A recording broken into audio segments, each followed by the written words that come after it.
Welcome, नमस्कार। आज हम लोग फिर से आ गए हैं 10.2 जो कि कक्षा 8 की गणित पुस्तक में पढ़ने वाले हैं हम लोग सीधा और प्रतिलोम अनुपात। तो हम लोग 10.1 इसके अगले वाले वीडियो में पढ़े थे 10.1 जहां हमने पढ़ा सीधा समानुपात पढ़ा। अब हम लोग 10.2 इसमें पढ़ने वाले हैं एक्सरसाइज 10.2। ये है प्रतिलोम समानुपात, यानी कि आज हम लोग पढ़ने वाले हैं इन्वर्स प्रोपोर्शन। तो इन्वर्स प्रोपोर्शन क्या चीज़ है, अब हम लोग थोड़ा सा पुरानी चीज़ों को याद कर लेते हैं। तो हमने वहाँ पढ़ा था कि एक राशि को बढ़ाते हैं तो दूसरी भी राशि ऑटोमेटिक बढ़ती थी।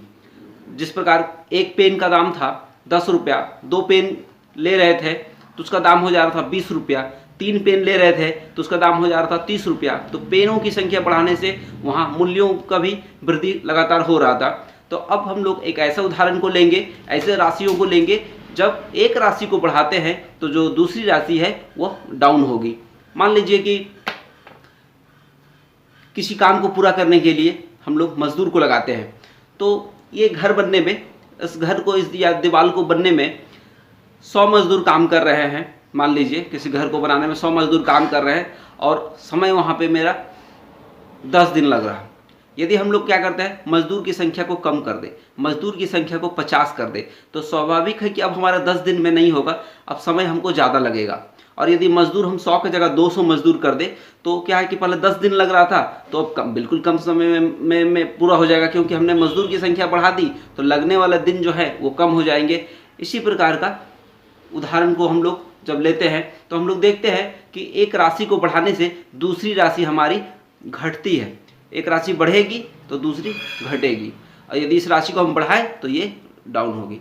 तो ये लगातार प्रक्रिया चलती है। इसको हम लोग इन्वर्स या व्युत्क्रम या प्रतिलोम समानुपात भी हम लोग इसको कहेंगे। तो आइए हम लोग प्रश्नावली पर चलते हैं। 10.2 का पहला प्रश्न में हम देख रहे हैं कि यहाँ ऊपर में दबाव और आयतन को लिया गया है। ऊपर वाला x मानते हैं और नीचे वाला आयतन को y मानते हैं हम लोग। तो हम लोग इस प्रकार से इसको हल करने का प्रयास करते हैं। यहाँ दबाव दिया हुआ 50, उसका आयतन कितना हो रहा है 12। तो अब जो दी गई राशि है उसमें 60 दबाव है और y1 हमें ज्ञात करना है। तो जो भी राशि हमको निकालनी होगी उसको हम लोग पहले लिख लेंगे। जिस प्रकार से पहले सवालों को हम लोग लिखते थे बिल्कुल उसी प्रकार से यहाँ पे लिखेंगे। मगर x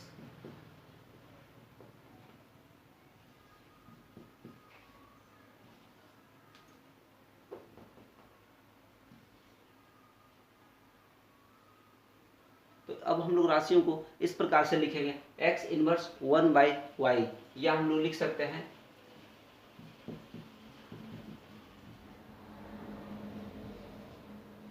ये हम लोग लिख सकते हैं, यानी कि k जो है यहाँ पे स्थिरांक है, कांस्टेंट है, या xy बराबर k। तो इस प्रकार से हम लोग इसको लिखते हैं।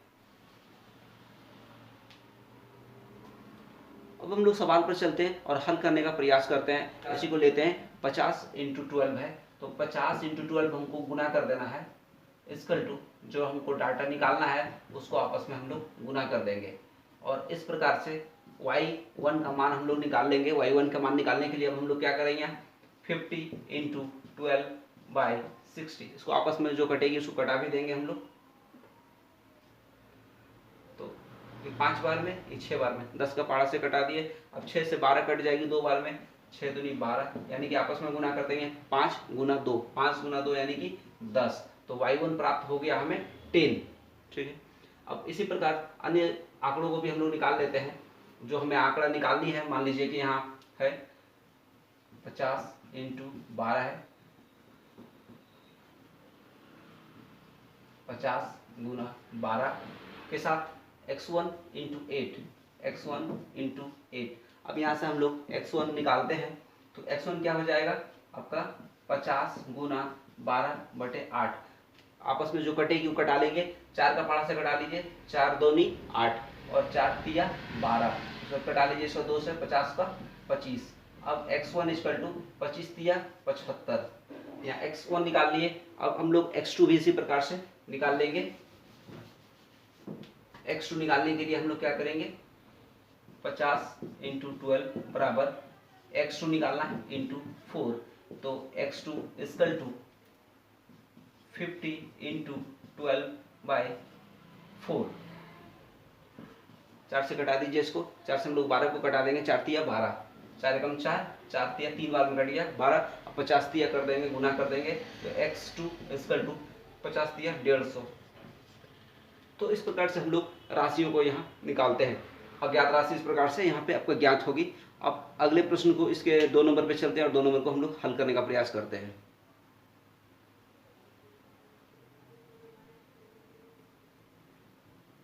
अब हम लोग देख पा रहे हैं हमारा अगला प्रश्न शुरू हो गया है। तो अगला प्रश्न है दूसरा, वृक्ष की लंबाई x उसको मान लिए है 40 दी हुई है, और छाया की लंबाई उसकी कितनी है उसको y मान लिया है, तो यहाँ y1 दी हुई है डाटा, और इस प्रकार से हमें x1, x2, y1, y2 उसी प्रकार से निकालना है।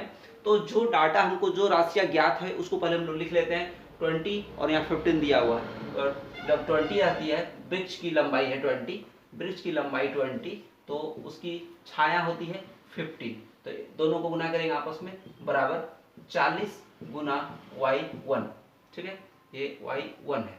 चलिए अब y1 इक्वल टू हम लोग मान लेते हैं, उसी प्रकार से बनाएंगे, तो 20 इंटू 15 बाई 40, अब आपस में घटा दीजिए, 20 एकम 20, 20 दूनी 40, 15/2 हो गया।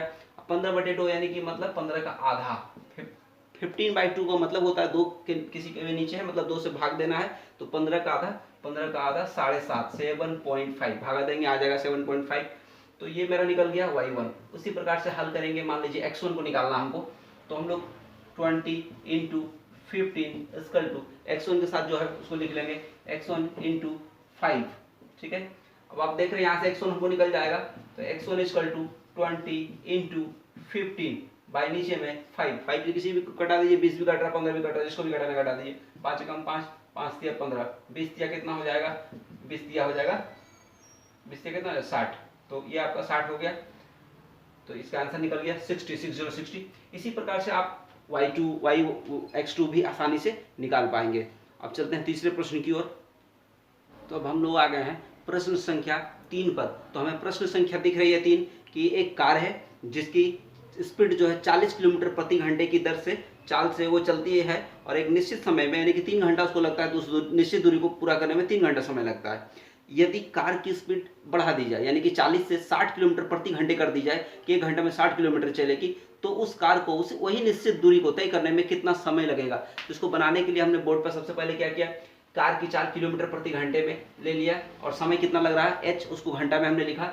तो यहाँ कार की चाल जब 40 किलोमीटर प्रति घंटे थी, तब यहाँ पे हम लोग देख रहे थे कि समय कितना लग रहा था, 3 घंटा। और जब हमारी कार की चाल बढ़ गई है, 60 हो गई है, तो समय क्या होगा, बढ़ेगा या घटेगा। आइए बना के देखते हैं। 40 इंटू 3 इक्वल टू 60 y1, इसको मान लेना आपको y1 डाटा। अब इसको हम लोग सॉल्व करेंगे। अब हम निकालेंगे y1 equal to 40 into 3 by 60, इसको आपस में कटाएंगे, इसको कटाइए, सबसे आसान है 20 का पाड़ा से कटा दीजिए, 20 दूनी 40, 20 तिया 60, अब 3 3 कट गया, 3 एकम 3 कट गया, बचा कितना, 2 बच गया, ये 2 है,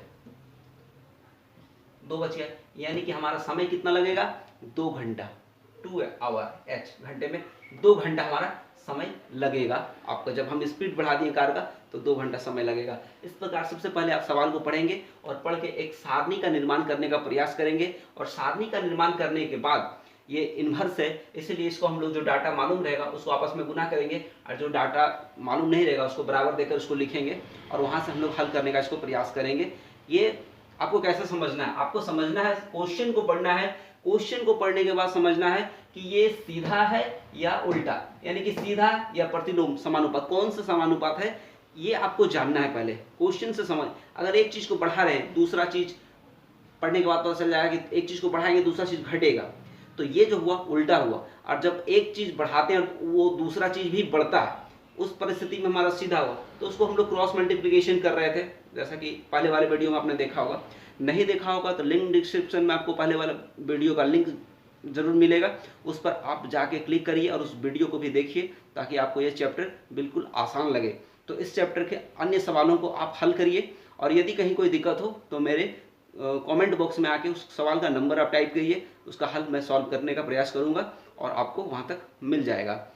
तो आपको अगले गणित के अगले वीडियो में आपको जानना है, मान लीजिए कि कोई भी चैप्टर, तो आप कमेंट्स में लिखिए और मेरे चैनल को लाइक और सब्सक्राइब जरूर करके रखिए, ताकि जब मैं अगला वीडियो डालूं तब आपको पहले से पता चल जाए और आप आसानी से अपने गणित को सॉल्व कर पाएँ। अन्य विषय के लिए भी आप मेरे चैनल पर आ सकते हैं। इसी के साथ धन्यवाद दोस्तों।